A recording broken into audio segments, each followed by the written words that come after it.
अच्छे लोग, उम्मीद करती हूँ आप लोग अच्छे होंगे। आज हम एनसीईआरटी का chapter India that is Bharat इसके बारे में पढ़ने जा रहे हैं। और ये वर्ड को आप याद रखिए, इंडिया दैट इज भारत, ये एज इट इज कहीं तो लिखा है, जल्दी से कमेंट में बताइए कहाँ लिखा है। ठीक है, अब हम इस चैप्टर के अंदर क्या पढ़ेंगे। सबसे पहले तो हम इस चैप्टर के अंदर ना हिस्ट्री पढ़ेंगे। हिस्ट्री किसकी पढ़ेंगे? हमारे देश की। और हमारे देश की किस हिस्ट्री? नाम की। मतलब हमारे देश का नाम भारत और इंडिया कैसे पड़ा, हम अपने देश को आज इस नामों से कैसे बुलाते हैं। तो इस चैप्टर में हम आज ये पढ़ने वाले हैं। तो आज हम अपने देश के नाम की हिस्ट्री पढ़ने जा रहे हैं, उसके बारे में कैसे नाम ये गया, किसने नाम दिया, क्यों हम इंडिया बुलाते हैं, क्यों भारत बुलाते हैं, इन सब के बारे में आज हम जानेंगे। तो सबसे पहले तो आज तो हमारा जो इंडिया है, आज के दौर में हम इंडिया को क्या बोलते हैं? टुडे आज हम इंडिया को क्या बोलते हैं? एक मॉडर्न नेशन है। क्या है? एक मॉडर्न नेशन है। किसके साथ मॉडर्न नेशन है? उसकी क्या है? बॉर्डर्स है। बॉर्डर्स है, ठीक है। क्या है? बॉर्डर्स है। मतलब हमारे देश का बॉर्डर है ना, पाकिस्तान के साथ, बांग्लादेश के साथ, अलग अलग देशों के साथ हमारा क्या है? आज बॉर्डर है। और उसके बाद हमारे पास क्या है? स्टेट है। एक स्टेट, एक मतलब गवर्नमेंट है। उसके बाद हमारे पास एक पूरी पॉपुलेशन है। पॉपुलेशन मतलब आबादी। हमारे पास क्या है? आबादी। हमने अभी की बात की, मगर आज से करीबन 500 साल, 500 year, 2000 year and 5000 years ago, ये सब बात अलग थी, अलग बात था, डिफरेंट नेम था। हमारे कंट्री का एक नेम नहीं, डिफरेंट नेम। जैसे आज भी हमारे कंट्री का डिफरेंट नेम है ना। कौन कौन सा नेम है जरा कमेंट में तो बताइए, देखूं आपके पास कितना जनरल नॉलेज है। तो हमारे कंट्री का डिफरेंट नेम था, द नेम ऑफ इंडिया। अब ना हम आपने देख लिया कि टुडे क्या कंडीशन है और पहले क्या कंडीशन थी। मगर अब हमारे कंट्री को नेम कहाँ से मिला? तो किसी भी देश को नेम कहाँ से मिलता है? या तो उस देश के रहने वाले लोग, मतलब इनहेबिटेंट। क्या बोल रही हूँ मैं? इनहेबिटेंट्स। मतलब इनहेबिटेंट्स मतलब कोई भी पर्टिकुलर प्लेस पे जो लोग रहते हैं, जो पीपल रहते हैं, उन्हें इनहेबिटेंट मिलते हैं। जैसे जहाँ पे जो लोग रह रहे हैं वहाँ के लोग, उन्हें क्या बोलेंगे हम? इनहेबिटेंट। और कुछ आउटसाइडर। अब आउटसाइडर क्या होते हैं? आउटसाइडर मतलब जो बाहर से आए। जैसे हमारे कंट्री में बहुत सारे लोग बाहर से आए, चाइना से आए, पर्सिया से आए, अंग्रेज आए, ये सब क्या है? आउटसाइडर। तो कुछ नाम ना हमारे इनहेबिटेंट है, मतलब जो हमारे लोगों ने दिए हैं, और कुछ नाम ना आउटसाइडर है, जो बाहर से आए हैं, उन लोगों ने दिए हैं। तो उनके हम ये क्या, कुछ नाम हमारे इनहेबिटेंट मतलब हम जो रही लोग जो हमारे कंट्री में रहते थे उन्होंने दिए, और कुछ नाम आउटसाइडर जो हमारे कंट्री में बाहर से आए थे उन्होंने दिए। अब हमें इन नामों के बारे में कहाँ से पता चलता है? किस चीज़ से? और जिस चीज़ से हमें पता चले हिस्ट्री के बारे में, तो उसे हम क्या बोलते हैं? सोर्सेस ऑफ हिस्ट्री, जिसे हम SOH कहते हैं। तो मेरा ये शॉर्ट फॉर्म है SOH। जब भी मैं SOH लिखूँ तो मतलब ये क्या है? Sources of history. तो ये नाम हमें कहाँ से मिल रहे हैं, ये ब्रॉडर व्यू है। तो सबसे पहले हमें एशियन टेक्स्ट, मतलब जो हमारी एशियन बुक वगैरह है, जैसे पुराण है, ये महाभारत की बुक है, ये सबसे एशियन बुक है, इनसे हमें पता चलता है हमारे भारत देश के नामों की हिस्ट्री के बारे में। ट्रैवलर्स अकाउंट मतलब जो इंडिया में आए ट्रैवलर्स, तो उन्होंने जो लिखा, उनकी लिखी हुई बुक्स में भी इंडिया के नाम के बारे में पता चलता है। पिलग्रिम्स मतलब होता है ना मजहबी बुक, जिसे ग्रंथ बोलते हैं, उनके अंदर भी इंडिया के नेमों के बारे में मेंशन किया गया है। तो उसी से हमें क्या पता चलता है? इनके बारे में। अब हम जा रहे हैं डिटेल में देखने। तो जो इंडिया के नेम को हमने दो कैटेगरीज में डिवाइड किए थे। एक जो फॉरेनर्स ने दिया है, एक किसने दिया है हमें? नर्स ने, और दूसरा इनहेबिटेंट। इनहेबिटेंट मतलब जो यहीं के रहने वाले लोग थे। इनहेबिटेंट का मतलब होता है ना कि कोई भी जगह पे, पर्टिकुलर जगह पे जो वहाँ के लोग रहते हैं, पर्टिकुलर पीपल जो वहाँ रहते हैं। ठीक है, तो हमने इंडिया की बात करी तो जो इंडिया के इनहेबिटेंट थे, तो इन दो कैटेगरी में डिवाइड करके हम इसे डिटेल में पढ़ेंगे। तो हम सबसे पहले देखते हैं कि इनहेबिटेंट्स ने क्या क्या नाम दिए। तो जो सबसे पहला सोर्सेस ऑफ हिस्ट्री है हमारा ऋग्वेदा। अब ऋग्वेदा क्या है? पिछले लेक्चर में हम डिटेल में पढ़ चुके हैं। ऋग्वेदा एक एशियन बुक है, जैसे कि 4 वेद है, उसमें से जो सबसे पुरानी वेद है ना उसे ऋग्वेदा कहते हैं। और उसमें भी हमें एक नाम मिलता है, तो क्या नाम मिलता है? सप्त सिंधुआ। सप्त सिंधु, सप्त मतलब ना जो नॉर्थ वेस्ट का इंडिया का रीजन है ना, ऊपर का north west region, UP US side वाला, वो वाले रीजन को सप्त सिंधुआ मतलब जो हमारी सिंधु नदी है, जिसे हम इंडस रिवर भी कहते हैं, वो नदी। तो ये से पता क्या चलता है? हम क्या बोलते थे पहले? सप्त सिंधुआ। फिर हमारा दूसरा सोर्सेस ऑफ हिस्ट्री क्या है? SOH मतलब सोर्सेस ऑफ हिस्ट्री क्या है? महाभारत। जो महाभारत है ना, उसमें से हमें इंडिया के बारे में बहुत चीजें पता चलती है। जैसे जो पहला था क्या? कल्चर के बारे में पता चलता है, इंडिया के हेरिटेज के बारे में, इंडिया के रीजन के बारे में और ट्रेडिशन के बारे में, इंडिया के ट्रेडिशन के बारे में। और उस महाभारत में देखते हैं कौन कौन से रीजन, मतलब जगह कौन कौन सी मेंशन है। तो पहला क्या है? कश्मीरा, जिसे आज मॉडर्न दौर में कश्मीर कहते हैं। दूसरा है वंगा। वंगा जी किसमें आता है? बंगाल। बंगाल का पुराना नाम क्या मेंशन है महाभारत में? वंगा। और दूसरा क्या है? प्राग्ञ ज्योतिषा मतलब असम आज का।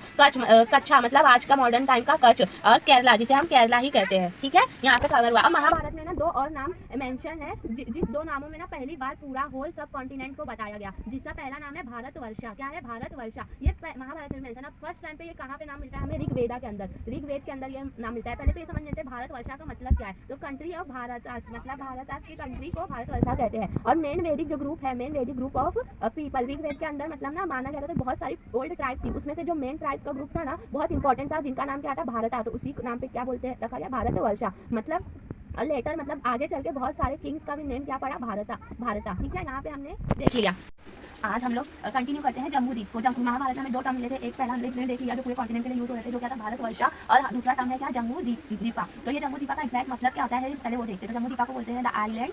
आइलैंड तो पता ही होगा, जिसके चारों तरफ पानी रहता है और बीच में जमीन को हम आइलैंड बोलते हैं। द आइलैंड ऑफ द, यहाँ पे देखो कौन सा नाम लिखा है? जम्मू। तो जम्मू किससे निकला है? जामुन से। तो ना भारत को क्या बोलते थे? The island of the fruit of the jamun. ठीक है, मतलब जहाँ पे ज्यादा जामुन फ्रूट होते हैं उसके आइलैंड को बोलते हैं जम्बूद्वीपा। तो यहीं से। ठीक है, अब जामुन ट्री मतलब पता ही है। और इसके ना और भी कुछ दो नेम है। क्या है? एक पहला है जम्बुल ट्री। क्या है? जम्बुल ट्री मतलब ये दो और अलग भी नाम है इनके। और दूसरा है मालाबार प्लम। ठीक है, ट्री।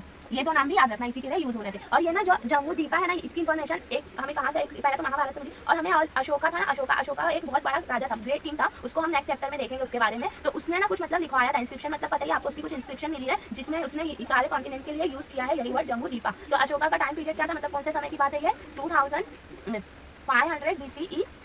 इसकी इंस्क्रिप्शन मिली है, क्या मिली है हमें, इंस्क्रिप्शन मतलब पता ही है आपको, जिसमें उसने पूरे दुनिया, होल इंडिया को कहा है, क्या, जम्बू द्वीपा। किसको कहा है, होल इंडियन सब कॉन्टिनेंट।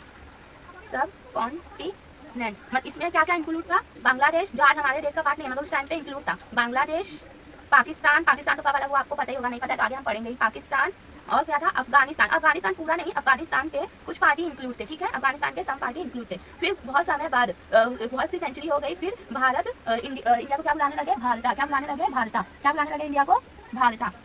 तो ये जो भारता है ना, भारता बुलाने लगे। तो ये जो भारता है कहाँ पे, क्या किसके लिए बुलाने लगे, इंडियन सब कॉन्टिनेंट के लिए, भारता बोलने लगे, मतलब थोड़े टाइम के बाद। और ये हमें किससे पता चलता है, सोर्सेस ऑफ हिस्ट्री क्या है, विष्णु पुराना, इससे पता चलता है। ये एक एशियन टेक्स्ट बुक है, ठीक है। अब हमने ना कुछ और भी, मतलब हमने ये सब तो ज़्यादातर नॉर्थ में ही देखे ना, हमें एक कुछ पोएम्स मिली, वो पोएम कहाँ की थी, एशियन टाइम की, मतलब पुराने टाइम की, एशियन टाइम की पोएम थी। उस कहाँ की थी, वो तमिल लिटरेचर की। कौन सी कहाँ की, मतलब तमिल बोले तो साउथ इंडिया, तमिल लिटरेचर, ठीक है। तो इसका टाइम पीरियड क्या था, इसका टाइम पीरियड था 2000 ईयर्स अगो, ठीक है। और इस पोएम में कहाँ की थी, किस टाइम की थी, तो देखिए हम इस पोएम में व्हाट क्या लिखा था, व्हाट, ये क्या लिखा था, इसमें ना एक किंग को प्राइज किया गया, मतलब किंग की तारीफ की गई है, किसकी, किंग की, उसे क्या किया गया है, प्राइज किया गया है। क्या बोला गया है, किस फॉर्म में, ये बोला है कि उस किंग का राज्य इतनी जगह फैला था, क्यों इतनी जगह फैला था, ये फेमस था, किस चीज के लिए, देखो फेमस फॉर्म, मतलब वहाँ के किंग इतना फेमस है क्यों, क्योंकि उसका राज्य कहाँ तक फैला था, कैप कुमार, जिसे हम आज, ये कहाँ पे आज के दौर में क्या बोलते हैं हम इसे, कन्याकुमारी। फिर क्या था, ग्रेट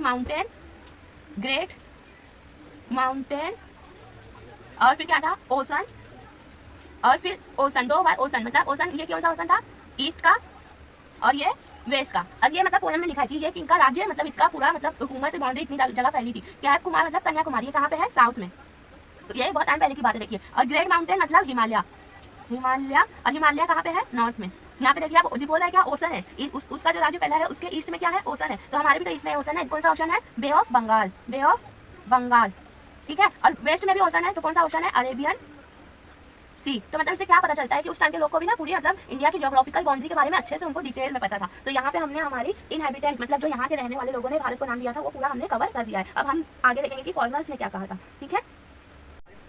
हाँ, तो हमने क्या देखा, अब हमने हमारे जो इनहैबिटेंट थे, जितने मतलब यहीं के इंडिया के लोगों ने जो नाम दिए थे, हमने सारे देख लिए। अब हम किसका देखने जा रहे हैं, फॉरेनर्स का, कि फॉरेनर्स ने क्या क्या नाम दिए थे। तो फॉरेनर्स में सबसे पहले इंडिया में कौन आए थे, पर्शियंस आए थे। कौन आया था, पर्शियंस, जिसे हम ईरान कहते हैं, जो आज ईरानीज कहते हैं। ये कब आए थे, 6th सेंचुरी BC के टाइम पे आए थे। और ये क्यों आए थे इंडिया, तो ये इनका ये था ना कि कंट्रोल करना है लैंड को, जो इंडस रिवर के उस पार है, इंडस रिवर के आसपास की उस पार की लैंड को उनको कंट्रोल करना है। ये हमें इन्फॉर्मेशन स्टोन इंस्क्रिप्शन से मिलती है कि पर्शियंस ने इंडिया को क्या नाम दिए। तो पर्शियन के अंदर ना, ये इंडस रिवर किसे बोलते हैं, उस टाइम पे हम इंडस को क्या बोलते थे, सिंधु बोलते हैं। और पर्शियन के अंदर ना वो शाह को क्या पढ़ते थे, हा पढ़ते थे। तो शाह को जब वो हा पढ़ेंगे, तो सिंधु को अगर यहाँ पे मैं सा काट के एच लगा दूँ तो क्या हो जाएगा, हिंदू। तो इसीलिए ना ये क्या नाम निकला इंडिया का, इंडिया का नाम कहाँ से आया, मतलब जो हमारे देश है इंडिया को, पर्शियंस ने क्या बोला, हिंद बोला, हिंदू बोला और हिंदू बोला, हिंद, हिंदू और हिंदू, ये 3 नाम उन्होंने दिए। ये हमें कहाँ से पता चला, स्टोन इंस्क्रिप्शन से। क्यों, क्योंकि उनके अंदर सा को हा बोलते थे। और इसी तरह यही कहानी है ग्रीक्स की। जब ग्रीक्स आए ना इंडिया, तो उन्होंने ये, अब इस टाइम तक पर्शियंस क्या बोल रहे हैं, हिंद बोल रहे हैं, हिंदू बोल रहे हैं या हिंदू बोल रहे हैं, इतना ही बोल रहे हैं, अभी इंडिया का कॉन्सेप्ट नहीं है। मगर जब ग्रीक्स आए ना, ग्रीक्स ने ना हा को ही हटा दिया। जैसे मैं यहाँ पे